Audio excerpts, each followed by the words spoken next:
Good morning, everybody. I'm here in beautiful Borough on a gorgeous, breezy, warm day, and I'm so pleased. I'm here with Kate Carob, who is, and her family, long time friends of Enders Island and awesome supporters. And we thought it would be great today to highlight a hobby that Kate has, and she'll tell you a little bit about it, dabbled in throughout her life, and more recently an awful lot. And it's something that is really anybody can do and pick up, and she's going to talk about how painting made easy and how she does it, and you're actually going to see her paint today and some of her work. So I'm going to turn it over to Kate, and she's also going to tell you too a little bit about Enders Island and how she helps support us with our recovery community with a really big exciting event we have coming up in August. So take it away, Kate. Thank you, Katie. It's so nice to have you here and the team from Enders Island to share one of my favorite hobbies. I will, like Katie said, give a little disclaimer. I'm not a professional artist, so you're not going to get professional art lessons here today. But I am a professional fundraiser, and I've been working with Enders Island. I'm on their board. I've been there for over 6 years. And it's because of their recovery program. Father Tom and his team are doing incredible work to really change and actually save people's lives. He helped one of my best friends get sober over 6 years ago, and it saved her life. And so I told Father Tom that I'd forever be indebted to him and Island and the great work that they do. So I hope you'll spend time and go to the site and see what they do. But back to my hobby. I love to paint. It's something I've done since I was little, and I took some lessons when I was a kid, but nothing too crazy. And then later on in life, I just decided I needed a hobby. I needed something that would help me de-stress from lots and lots of fundraising work, which can be kind of challenging. So anyhow, do you have any other questions for me? The one thing I was going to ask is when, and I know this is something that many of the folks on the call will appreciate, these are all supplies they can get easily online or at Michael's. I notice you're using a paper plate, which I love because it means you don't have a lot of mess to clean up because you just toss it when you're done.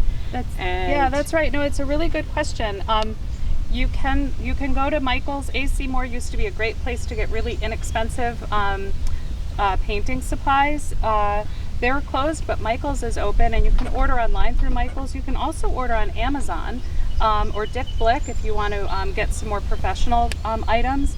But start with a few colors. You definitely want to get your titanium white. That's a really important color. You're going to need that. And these are all it's acrylics. Actually a lack of color. Your Mars Black. These are acrylics. I find acrylics are really easy to work with. They dry quickly, which I like. I like to work fast and see what I can produce in a short period of time. And then just think about your favorite colors. What do you love? Do you love purples and pinks? Then grab those. I paint a lot in ocean colors, but you'll see in some of my work, if you can go to katesea.com, KATSEA, and you can see some of my more colorful work where I do use some more bright colors. But get what you want. I use a paper plate because I can throw it away. And if you don't have a canvas at home, oftentimes I'll just paint on a piece of old wood, and that works. It works really, really well. Actually, it's lovely to paint on wood. It's so smooth. It's just a nice feel. So you might even have an old painting at home that you don't like. Just paint over it with gesso or some titanium white, and then get going on your own painting. So even on paper is fine. So definitely, if you're interested in painting, just go ahead and try it. So you want me to get started? Get started. All right. So today, with my paintings, I like to paint oysters and ocean scenes. I don't know if you can pan over there. You can see some of my a few of my items that I do. So today we're going to paint an oyster, and hopefully it won't fall down. It's a little windy.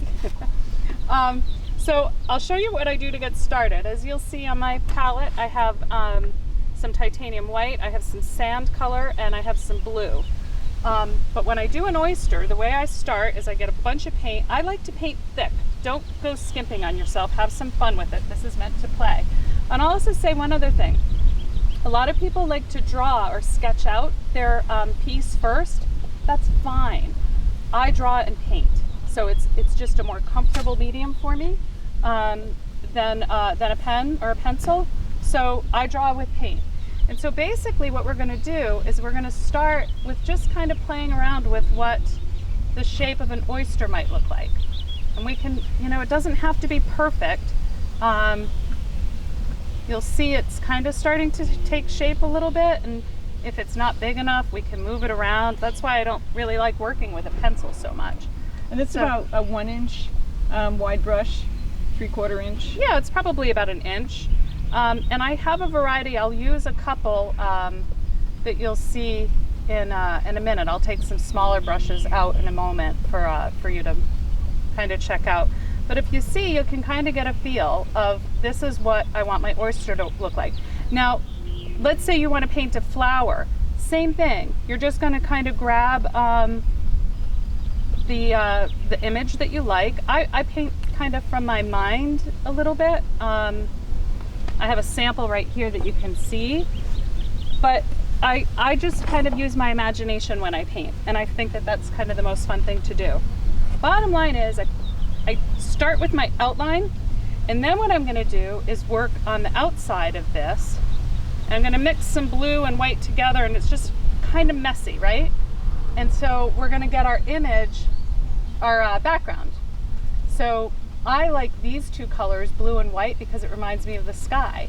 And if it's a little too blue, I'll just go in and just patch some white in a little bit.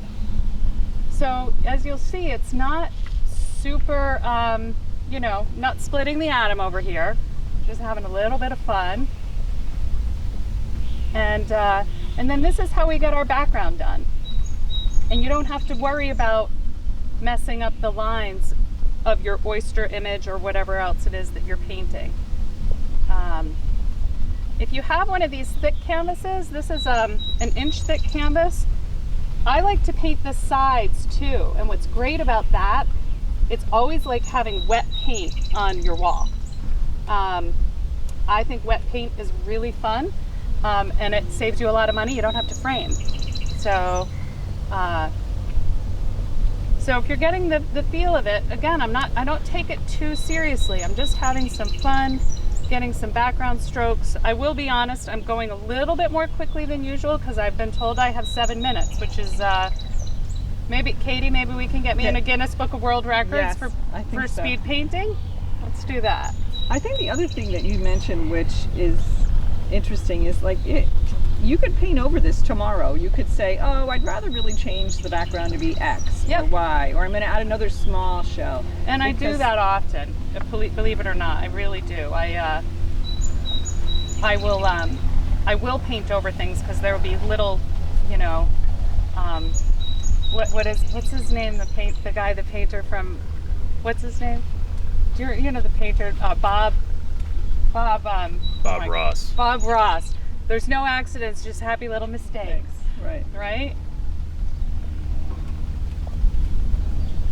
So you're getting a I don't want to get you wet here. No, I'm wearing the same colors too, so it won't matter if you get any on me. That's actually a really good point. I'm glad we just talked about this. Acrylic paints are great for painting clothing. So if you have a pair of jeans, or you have a canvas shirt, even a cotton shirt is fine. It's really fun to paint on them. Obviously you want to do something smaller, but it's a fun thing to do. Now, I noticed the other day I was in the little kind of antique store on Route 1 across from the Mystic Cycle Center, mine. They have a lot of windows and window frames, and someone was buying some of the windows to paint the glass on. Yeah, and beautiful. I thought to myself, oh, that's a clever idea, because you can really design something you like and the light will come right through it, through the paint. Yeah, it's beautiful. Painting on glass is beautiful. And the other thing you should know, even if you want to paint on some glass at home, I've done this a million times, you can paint on a big door or a piece of glass and it washes off. Acrylics wash right off. So again, have fun with it. All right, so we worked on the outside. We have a little bit of a beautiful summer sky here in the background of our oyster. And so now I'm gonna come in and we're gonna work a little bit on the inside of the oyster. So we can just start, I will tell you, because we're out in the wind, people when you paint outside, it's called painting in plein air. But because of the wind, acrylics dry really fast. So a lot of people when they plein air paint use oils, which is way smarter. But we're gonna get this done in a couple of minutes because it is a Guinness Book of World Records thing. And so we've got a lot of work to do. So what I'm doing now is, we had our beautiful kind of white outline, right? And I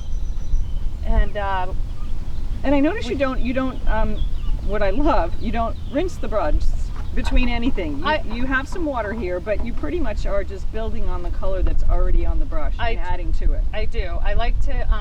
I feel like it keeps you more cohesive with your colors. So that's something I like to do. I will rinse once in a while, particularly when I use brighter colors. But in this case, I'm just going to stick with this. Now I'm coming in. I'm going to just grab a little bit more white.